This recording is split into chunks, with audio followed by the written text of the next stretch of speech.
अस्सलाम वालेकुम friends. Now I am going to teach you physical pharmacy. Physical pharmacy के आप ये चैप्टर्स देख रहे हैं।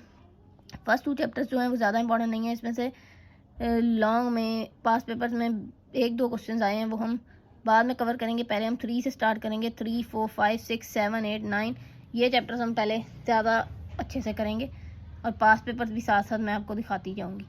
तो सबसे पहले हम सोल्यूशंस शुरू करेंगे। Let's start physical pharmacy with me from unit number 3 physicochemical principles.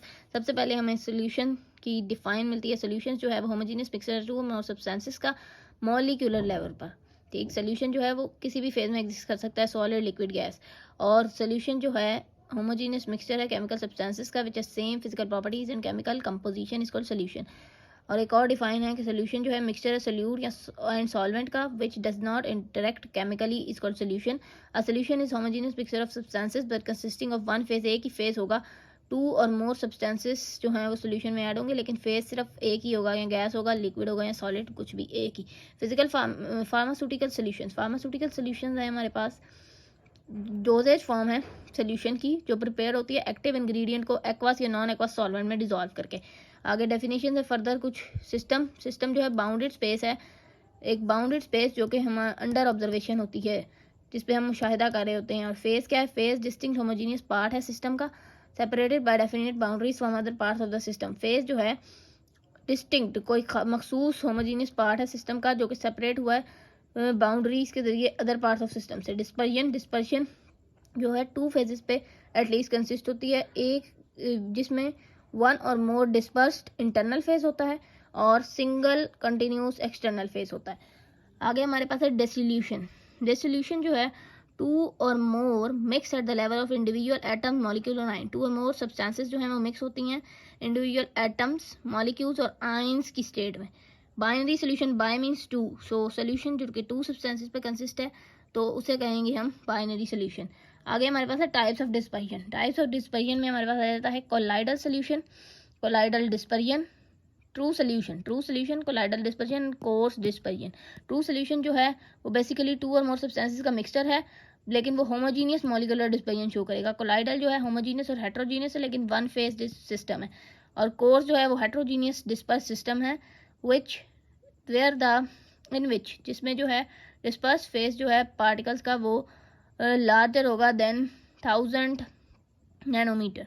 Particle size true solution में पार्टिकल साइज है लेस देन 1 नैनोमीटर। कोलाइडल में ट्रू सोल्यूशन से बड़ा साइज होगा पार्टिकल का, और कोर्स डिस्पर्शन से स्मॉल साइज होगा 1 to 500 नैनोमीटर, और कोर्स डिस्पर्शन में ग्रेटर देन 500 नैनोमीटर होगा। नीचे नंबर ऑफ फेजेस हैं। ट्रू सोल्यूशन में सिंगल फेज होता है होमोजीनियस, और कोलाइडल में होमोजीनियस और हेट्रोजीनियस 1 फेज, या होमोजीनियस होगा या हेट्रोजीनियस, और कोर्स में हमेशा हेट्रोजीनियस फेज ऑफ डिस्पर्शन होता है। ट्रू सोल्यूशन जो है light scattering, can not scatter light, और colloidal solution show Tyndall effect with light, और कोर्स डिस्पर्जन जो है मे और मे नॉट स्कैटर लाइट। आगे separation of particles on standing. True solution के पार्टिकल्स जो हैं सेपरेट नहीं होते स्टैंडिंग में, पार्टिकल बहुत स्मॉल होते हैं उसके ट्रू सोल्यूशन के, इसलिए वो सेपरेट नहीं हो सकते, वो अच्छी तरह डिसॉल्व हो चुके होते हैं। और कोलाइडल सोल्यूशन के पार्टिकल्स जो हैं सेपरेट हो जाते हैं, don't separate on standing colloidal के, और कोर्स के जो है सेटल डाउन हो जाते हैं पार्टिकल्स। आगे फिल्ट्रेशन है। ट्रू सोल्यूशन के पार्टिकल हैं कैन पास टू ऑर्डिनरी और ultra filter papers. True solution के पार्टिकल्स जो हैं वो मिक्स हुए होते हैं सॉल्वेंट के साथ, सोल्यूट पार्टिकल सॉल्वेंट के साथ मिक्स होते हैं तो वो पास हो जाते हैं ऑर्डिनरी और अल्ट्रा फिल्टर पेपर से। अल्ट्रा फिल्टर पेपर जो होते हैं वो बहुत माइक्रो स्मॉल साइज फिल्टर्स होते हैं, और ऑर्डिनरी थोड़ा लार्ज साइज होता है। तो कोलाइडल डिस्पर्जन वाले जो हैं पार्टिकल्स वो ऑर्डिनरी फिल्टर पेपर से पास कर जाते हैं, लेकिन अल्ट्रा से पास नहीं कर सकते क्योंकि अल्ट्रा बहुत स्मॉल होता है। और कोर्स डिस्पर्जन जो है, कोर्स डिस्पर्जन मे और may not pass to ordinary filter. आगे एग्जांपल है ट्रू सोल्यूशन की, solution of NaCl in H2O। नमक NaCl जो होता है वो वाटर में डिजॉल्व हो, ये ट्रू सोल्यूशन की एग्जांपल है, उसे हम सेपरेट नहीं कर सकते। और कोलाइडल की एग्जांपल है स्टार्च एंड मिल्क, और कोर्स डिस्पर्जन की एग्जांपल है इमल्जन्स, लिक्विड डिस्पर्जन या suspension solid liquid dispersion. Next हमारे पास हेडिंग है सोल्यूट एंड सॉल्वेंट। सोल्यूशन जो है 2 सब्सटेंसेस पे कंसिस्ट होता है, 2 और मोर सब्सटेंसेस, जिसमें ग्रेटर अमाउंट में जो सब्सटेंस होती है that is called solvent, and जो लेसर अमाउंट में होती है उसे हम सोल्यूट कहते हैं। जनरली लिक्विड और सॉलिड सोल्यूशन में जो लिक्विड होता है हमारे पास वो सोल्यूट होता है, और सॉलिड जो है वो सॉल्वेंट होता है। और सोल्यूशन जिसमें वाटर होता है हमारे पास और सम अदर सॉलिड और लिक्विड होता है। इसमें वाटर जो है हमारा सॉल्वेंट होता है एंड सोल्यूट जो है वो सॉलिड या लिक्विड जो भी और सब्सटेंस है वो होता है। Types of solutions according to state, solutions की क्या टाइप है अकॉर्डिंग टू स्टेट। अगर हमारे पास ये टेबल हमने अच्छे से याद करना है, सोल्यूट जो है सॉलिड होगा, सॉल्वेंट भी सॉलिड हो, तो सॉलिड टाइप ऑफ सोल्यूशन है सॉलिड इन सॉलिड, और इसकी एग्जांपल है एलॉय। लिक्विड सॉल्यूट सॉल्वेंट हमारे पास है सॉलिड, तो लिक्विड इन सॉलिड सोल्यूशन, और हाइड्रेटेड सॉल्ट इसकी एग्जांपल है gas and solid, gas in solid. अगला है सोल्यूट गैस है, और सॉल्वेंट जो है हमारे पास वो सॉलिड है, तो गैस इन सॉलिड बन गया, और डिजॉल्व गैसेज इन मिनरल्स। अगला है सॉलिड इन लिक्विड, तो इसकी एग्जांपल है salt solution in water, liquid in liquid alcohol in water, gas in liquid aerated drinks, solid in gas iodine vapours in air, liquid in liquid humidity in air, and gas in liquid air. तो ये जो gas वाली तीनों example है इनमें air आ रहा है, air, और जो ऊपर है वो वाटर, लिक्विड वाली हैं उनमें वाटर आ रहा है, और जो ऊपर है उनमें सॉलिड मटेरियल आ रहे हैं, hydrated salt, alloys, dissolve gases and minerals.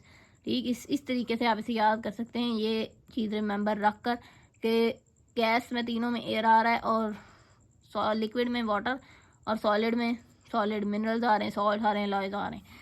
आगे स्टेजेस ऑफ सोल्यूशन प्रोसेसेस, इसमें बस ये लिखा हुआ है कि सेपरेशन ऑफ सोल्यूट या सेपरेशन ऑफ सॉल्वेंट के लिए उसकी इंटरमोलिकुलर फोर्सेस या नॉन आयनिक इंटरेक्शन इन सोल्यूट या सॉल्वेंट पार्टिकल्स, इंटरमोलिकुलर फोर्सेस को ख़त्म करने के लिए हमें रिक्वायर होती है एनर्जी, जो कि एंडोथर्मिक प्रोसेस है। ये सेपरेशन ऑफ सोल्यूट या separation of solvent endothermic process है, इसमें आपको एनर्जी देनी पड़ती है। और interaction of solute and solvent, solute या सोल्यूट और सॉल्वेंट की इंटरेक्शन के लिए हमें बॉन्ड बनाना पड़ता है बिटवीन सोल्यूट एंड सॉल्वेंट, जिसे हम हाइड्रेशन कहेंगे। तो इस केस में हमें एनर्जी रिलीज करनी पड़ती है सोल्यूट और सॉल्वेंट की, ये एक्सोथर्मिक प्रोसेस है।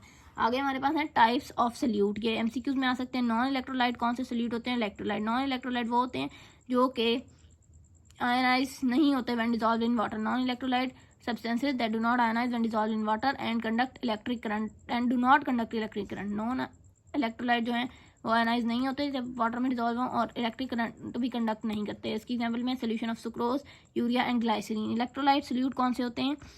Substance that ionise when dissolve in water, वो सब्सटेंसेस जो आयनाइज हो जाएं जब वाटर में डिसॉल्व हों, and do not conduct electric current and conduct electric current. They are further divided into strong electrolyte and weak electrolyte। strong electrolyte कौन से होते हैं? Substance that completely ionize in water। strong वो होते हैं जो completely ionize हो जाएं, और weak वो होते हैं जो partly ionize हो। strong की एग्जांपल में HCl एंड सोडियम सल्फेट, और weak की एग्जांपल में एफिनेड्रीन और फिनोबार्बिटल।